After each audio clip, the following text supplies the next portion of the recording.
नमस्कार, आदाब, सत श्री अकाल। मेरा अभिवादन स्वीकार करें, मैं हूँ ब्रिजेश। साथियों, मैं आलिया भट्ट की बात नहीं कर रहा हूँ, मैं आलिया भट्ट को हुई डिसीज़ के बारे में बात कर रहा हूँ। आलिया भट्ट जिस बीमारी से ग्रसित है, जिसका अभी हाल ही में पब्लिक प्लेटफ़ॉर्म में उन्होंने खुलासा किया कि उस बीमारी की वजह से वो अपने काम में कंसंट्रेट नहीं कर पा रही हैं, उस बीमारी की बात कर रहे हैं। और वो बीमारी कौन-सी है? एडीएसडी या एडीडी मतलब अटेंशन डेफिसिट डिसऑर्डर या अटेंशन हाइपर एक्टिविटी डिसऑर्डर। अगर बात करें अगर इनकी प्रमुख लक्षणों की बात करें तो आप भी ऐसे व्यक्ति से जरूर मिले होंगे कि आपके आसपास ऐसे व्यक्ति जरूर होंगे जो अपने छोटे-छोटे से कामों में भी बहुत जल्दी उनको गुस्सा आने लगता है, बहुत जल्दी विचलित हो जाते हैं या बहुत जल्दी उत्तेजित हो जाते हैं और उनको अक्सर बहुत जल्दी वो निराश भी होने लगते हैं। अपना कोई काम डेडलाइन में नहीं करते हैं और उनका पूरा लाइफ मैनेजमेंट अस्त-व्यस्त रहता है। ऐसे लोगों किसका लक्षण है? ऐसे जो लोग हैं उनको ये लक्षण है कि वो एडीडी या एडीएसडी से ग्रसित है।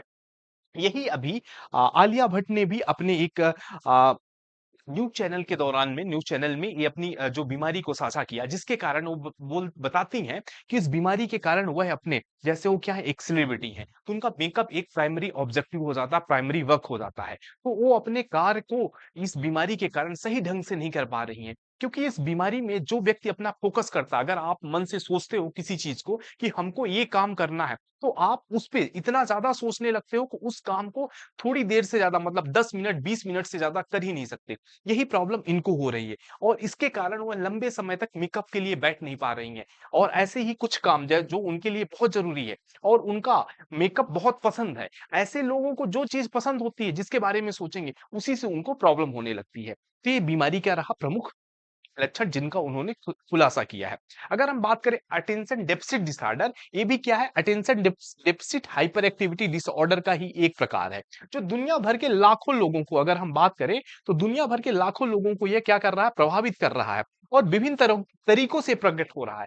जैसे अगर हम बात करें, तो इस बीमारी से जो ग्रसित होते हैं, उनको ध्यान केंद्रित करने में परेशानी होती है। वो किसी चीज़ को बहुत जल्दी भूलने लगते हैं और आवेगपूर्ण व्यवहार शामिल होता है। मतलब वो किसी चीज़ में कंसंट्रेट नहीं हो सकते हैं, किसी चीज़ में ध्यान नहीं दे सकते हैं। मतलब अगर कोई चीज़ वो सोचने लगते हैं जिसको उनको करना है, तो कुछ देर के बाद वो परेशान होने लगते हैं और उनके भूलने की बीमारी होती है। मतलब जैसे वो अपना जो मेन अगर डेली रूटीन का काम है, एक तरीके से जो उन्होंने डिसाइड किया है कि हमको इतने समय मीटिंग में जाना है, कि ये अटेंड करना है, वो चीज़ उनको कुछ समय बाद भूल जाता है और वो प्रॉपर नहीं कर पाते हैं।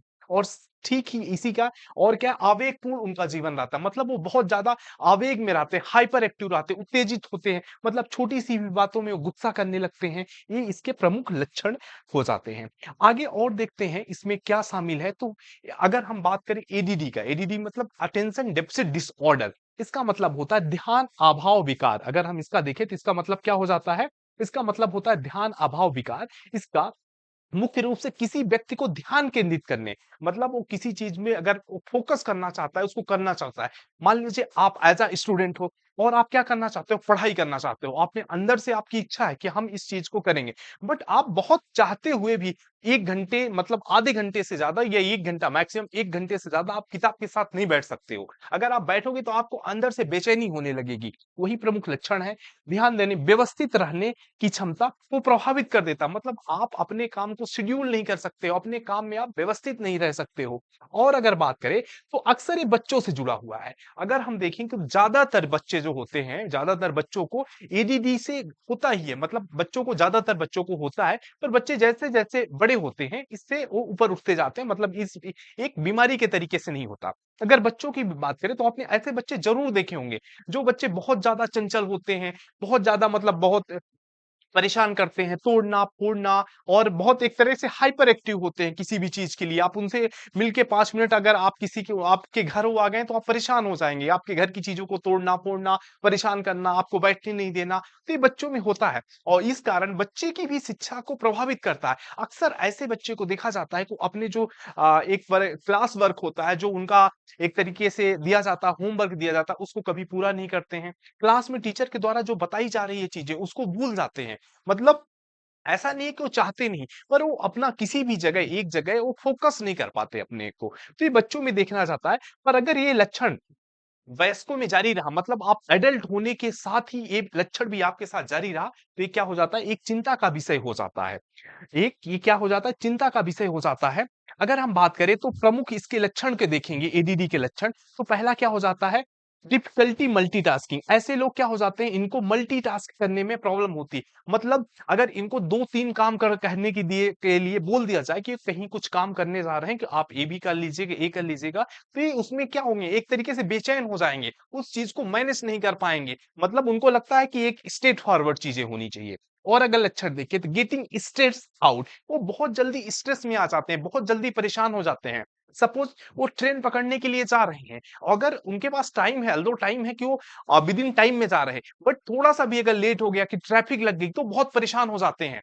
कहीं रो में लगे, क्यू में लगे हैं, डॉक्टर के पास गए, हॉस्पिटल में गए, तो अगर थोड़ा-सा भी इनडिसिप्लिन हुआ तो वो बर्दाश्त नहीं कर पाते हैं। मतलब एक तरीके से वो बेचैनी जैसे रहती है। अगर आगे देखें तो पुअर टाइम मैनेजमेंट, इसका एक प्रमुख लक्षण भी होता है पुअर पुअर मतलब टाइम मैनेजमेंट, मतलब समय का प्रबंधन सही नहीं होना। समय का प्रबंधन सही नहीं होने से ये अपने किसी भी कार्य को समय पे पूरा नहीं करते। अब जब समय पे पूरा नहीं करेंगे तो परेशान रहेंगे। और लक्षण देखिए, इंटेंशनली इंटरप्टिंग अदर्स, मतलब बिना इंटेंशन को दूसरे को डिस्टर्ब करते रहते हैं। मतलब वो पूरा डिसिप्लिन के लिए होते हैं। जैसे कहीं जा रहा है कोई, अगर आप भी जा रहे हैं, अगर कोई सिग्नल को क्रॉस कर दिया, तो आप ये क्या होते हैं, उसके लिए ये लड़ने लगते हैं। मतलब ये कैसे कर दिया कि कोई रॉन्ग रूट ले लिया, कि थोड़ा-सा भी हो गया, मतलब अनइंटेंशनली क्या होते हैं, आपने ऐसे बहुत लोगों को देखा होगा, अक्सर नोटिस करेंगे तो ऐसे बहुत लोग दिख जाएँगे, मतलब उनको दुनिया की हर चीज़ों से परवाह होता है।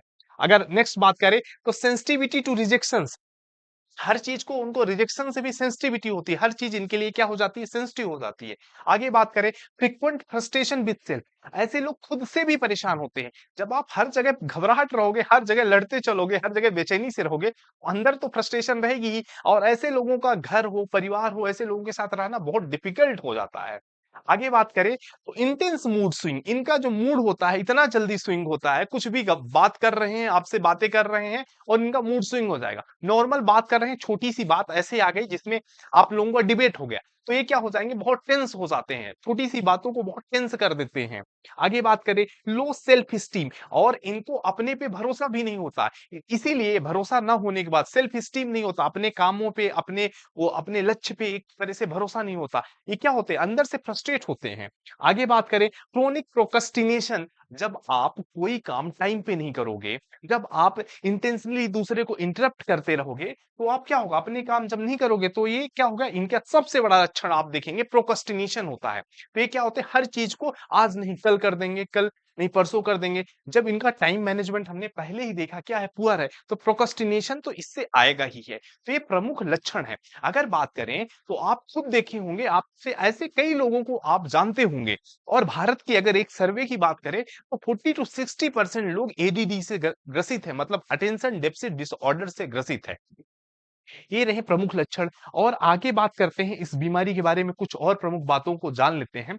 जैसे अगर बात करें, ये जिसमें एक अपने काम, ये अपना काम सही से नहीं कर पाते, जो इनको डेडिकेटेड काम है वो काम नहीं कर पाते। रिश्ते, इनके रिश्ते भी क्या होते, सही नहीं होते। ऐसे लोगों के साथ रिश्ते कैसे रहेंगे, ये दूसरे को भी परेशान, खुद तो परेशान होते ही हैं, दूसरे को भी परेशान करके रखते हैं, तो इनके रिश्ते कभी सही नहीं हो पाते हैं। और बात करें, यहाँ तक किसी कार्यक्रम के लिए तैयार होने जैसे सरल कार्य भी शामिल है। अगर कहीं जाना हो, तैयार होना है, तो उसमें में भी ये क्या हो जाते हैं, परेशान हो जाते हैं। मतलब इनके अंदर एक तरह से बेचैनी है। अब भी नोटिस करोगे कि आपके भी कहीं ऐसे ओकेजन जब होता है, जब बहुत लोग इकट्ठा होते हैं, तो कुछ लोग होते हैं अननेसेसरी क्या होते हैं, परेशान होते रहते हैं। मतलब तैयार होना है, उसमें भी वो तो खुद परेशान है, दूसरे को भी परेशान कर देते हैं। अगर बात करें, एडीएचडी के विपरीत अति सक्रिय और आवेगी व्यवहार शामिल है। जैसे अटेंशन डेफिसिट डिसऑर्डर में एडीएचडी के विपरीत क्या होता है, इसमें अति सक्रिय होते हैं। कई लोग तो अति सक्रिय होते हैं। मतलब अगर बात करें, अति सक्रियता की बात करें, तो अगर आपको 4 बजे टाइम शेड्यूल है, तो आप सपोज आप शाम को 4 बजे कहीं जाना है, तो आप दिन के 12 बजे से ही अपने आप को तैयार कर लोगे, नहीं ऐसा नहीं, ऐसा है। दूसरे जो 12 बजे तैयार नहीं हुए, उनको आप बोलने लगोगे अननेसेसरी। तो क्या होता है, कई बार अति सक्रिय देखने को मिलता है। और आवेगी व्यवहार, मतलब बहुत आवेग में रहते हैं, तो ये प्रमुख लक्षण हो जाते हैं। और अगर बात करें कि एडीडी में असावधानी पर अधिक ध्यान केंद्रित किया जाता है, तो ये मुख्य बात हो गई। और आगे इसमें कुछ विशेष बातें जान लेते हैं। इसका निदान करना कठिन हो जाता है। अगर एक कोई बीमारी से ग्रसित है, ऐसे व्यक्ति का इसमें बीमारी का इलाज करना क्या हो जाता है, कठिन हो जाता है। एडीडी वाले लोग सामान्य अति सक्रिय लक्षण प्रदर्शित नहीं कर सकते हैं, लेकिन फिर भी ध्यान एकाग्रता के साथ संघर्ष करते रहते हैं। आगे बढ़ते हैं और कुछ बातों को देखते हैं। तो यहाँ आप देखते हैं एडीडी के संकेत और लक्षण। यहाँ पे हमने आलिया भट्ट को देखा। आलिया भट्ट इससे बहुत ज्यादा अपने आप को परेशान है। वो मेकअप के लिए बहुत डेडिकेशन है, उनका शौक है मेकअप। बट सोचिए जिनका शौक है मेकअप, उनका पूरा मतलब एक तरीके से जीवन का उद्देश्य ही है, उनके काम में ही है। बट वो अपना खुद अपने इस कमी को बताती है, कहती है, मुझे मैक्सिमम 20 मिनट से ज्यादा मैं मेकअप के लिए बैठ नहीं सकती। और आपने देखा भी होगा कहीं भी, जैसे लेडीज का जो मेकअप होता है, लाइक आप शादी में भी देखिएगा तो 2 से 3 घंटा बैठना पड़ता है। तो ऐसे मूवी इनके लिए अक्सर ये काम करना पड़ता है। फिर ये क्या होती है, इनको बेचैनी होने लगती है उस चीज से। तो ये एक प्रमुख अपनी समस्या के बारे में लोगों तक ध्यान केंद्रित कराई है। और आप जानते हैं कि भारत में कोई बीमारी कैसे पता चलती है। हम सब लोग, बहुत लोग, जो आम आदमी है वो उसको झेलता रहता है। जब जैसे बड़े लोगों की होती है जब वो बीमारी, तो क्या होती है, मीडिया में आती है, उसको भी लोग समझते हैं कि अच्छा बीमारी है, नहीं तो कुछ और ही समझते रहते हैं। तो इनके प्रमुख लक्षण जैसे ध्यान ना देना, ये अपने किसी काम पे अगर बात करें तो किसी काम में ध्यान नहीं देते हैं, अपने काम में लापरवाही, गलतियां करते हैं, अपनी मीटिंग जो होता है उसमें समय पे नहीं पहुंचते हैं, भूलने की आदत। ये कैसे होते हैं, अपनी जो अपॉइंटमेंट है, कोई अपॉइंटमेंट है और डेडलाइन है, भूल जाते हैं। ये अपने व्यक्तिगत और व्यवसायिक जिम्मेदारियों को संभालना इनके लिए चुनौतीपूर्ण होगा। जो अगर प्रोक्रेस्टिनेशन होगा, अपनी चीजों को भूल जाएंगे, डेडलाइन को पूरा नहीं करेंगे, तो कैसे व्यवसायिक जिम्मेदारी संभालेंगे। यही आलिया के मामले में भी है, क्योंकि उनकी त्वरित मेकअप रूटीन की प्राथमिकता को समझा जा सकता है, क्योंकि लंबे सेशन से निराशा और ध्यान भटक सकता है। और दूसरे लक्षण देखिए, कार्यों को व्यवस्थित करने में कठिनाई। ये अपने काम को मैनेज तरीके से नहीं करते हैं, ये एक दूसरे से उछल कूद कर करते रहते हैं। अगर बात करें, कोई काम इनके लिए व्यवस्थित करना मुश्किल हो सकता है। ये अपनी परियोजनाओं को प्रबंधनीय चरणों में विभाजित करना या कार्यों को प्रभावी ढंग से करना इनको नहीं आता है, इनके लिए मुश्किल हो जाता है। आगे बात करें और क्या लक्षण होता है, मानसिक प्रयास की आवश्यकता, जो आवश्यकता वाले कार्यों से बचना। इनको एक चीज और है, इनको जिस चीज में सोचना पड़े, अगर कोई मेंटल एबिलिटी यूज हो रही जिसमें सोचना पड़े, कोई अपने क्रिएटिविटी करना है, तो इनमें इसको परेशानी होने लगती है। और क्यों परेशानी होने लगती है, क्योंकि इस जो डिसीज है इसका लक्षण ये है कि जब भी अपना ध्यान एकत्र एकत्र मतलब किसी पे केंद्रित करना चाहोगे और उसमें कुछ करना चाहोगे, तो जैसे आप ध्यान केंद्रित करें, जहां पे आप फोकस किए, कहीं तभी आपको वहां से बेचैनी होने लगेगी। तो एक लक्षण हो जाता है। जैसे इसमें कागजी काम, पढ़ाई या 2 घंटे से ज्यादा मेकअप सेशन करने में परेशानी होती है। जैसे आपको पढ़ाई ही करना, मान लो आप पढ़ाई करना है, अब आपका क्या है, कंसंट्रेशन, आप पढ़ाई करना चाहते हो, फिर जैसे ही बुक ओपन करोगे 1-2 घंटे के बाद इतनी बेचैनी होगी कि लगेगा इससे कितना दूर चले जाएं हम। नेक्स्ट बात करें, आसानी से विचलित होना। ऐसे लोगों को सबसे महत्वपूर्ण लक्षण है इनका कि ऐसे लोगों को बहुत जल्दी विचलित हो जाते हैं, और आप भी इनको बहुत जल्दी विचलित कर सकते हैं, क्योंकि आपको पता होता है, जैसे अगर सामान्य आदमी है, ऐसे आदमी को पता होता है कि इसको जहां कुछ 2-3 बातें बोले, वैसे ही क्या होगा, ये भड़क जाएगा और अपना जो एक तरह से कंसाइंस है, अपना जो अपने आत्मा की चीजें, या कहें कि अपने मन से काम नहीं कर पाएगा, इसको वो क्या उन बातों के पीछे लग जाएगा। तो ऐसे आदमी को विचलित करना या परेशान करना बहुत आसान होता है, क्योंकि ये बहुत आवेग में होते हैं, किसी भी चीज को लेके पूरा टेंस हो जाते हैं। ये बात हो जाती है। और इसमें बेचैनी एक प्रमुख लक्षण हो जाता है, ये बेचैन होते हैं और लंबे समय तक ये स्थिर बैठने में कठिनाई या बार-बार घूमने की ज़रूरत महसूस करते हैं। निर्देशों को पालन करने में कठिनाई, ये कोई भी अगर डायरेक्शन या गाइडलाइन दे दिया जाए, ये कोई काम है, तो ये अपने से ऐसे इनको विदाउट गाइडलाइन ये कर सकते हैं। बट अगर इनको एक डेडिकेटेड गाइडलाइन दे दी जाए, कोई एक कार्य दे दिया जाए, उस काम को करने में इनके लिए बहुत बड़ी चुनौती हो जाती है। और इनका खराब समय प्रबंधन, हमने बताया है कि इनका जो टाइम मैनेजमेंट होता है वो सही नहीं होता है। ये अपने कामों को टाइम से नहीं करते हैं। शुरुआत तो अच्छा करते हैं, फिर कुछ दिन के बाद इनका मन उस काम को करने को नहीं पड़ता है। और जब वो काम पूरा नहीं होता है, तो फिर वो जिसके कारण टाल-मटोल करते हैं और अंतिम समय में गतिविधियों को जल्दी-जल्दी निपटाते हैं। तो ये प्रमुख रहा लक्षण। और कोई भी बीमारी, कोई भी डिसीज हो, जो एक ग्लोबल लेवल पे या कि इंडिया लेवल में डिस्कशन का पॉइंट बन जाता है, वो है आपके एग्जाम के लिए इंपॉर्टेंट हो जाता है। तो हमने बताया एडीडी एडीएसडी के बारे में। आज के सेशन के लिए बहुत बहुत धन्यवाद। मिलते हैं नेक्स्ट वीडियो में। जय हिंद, जय भारत।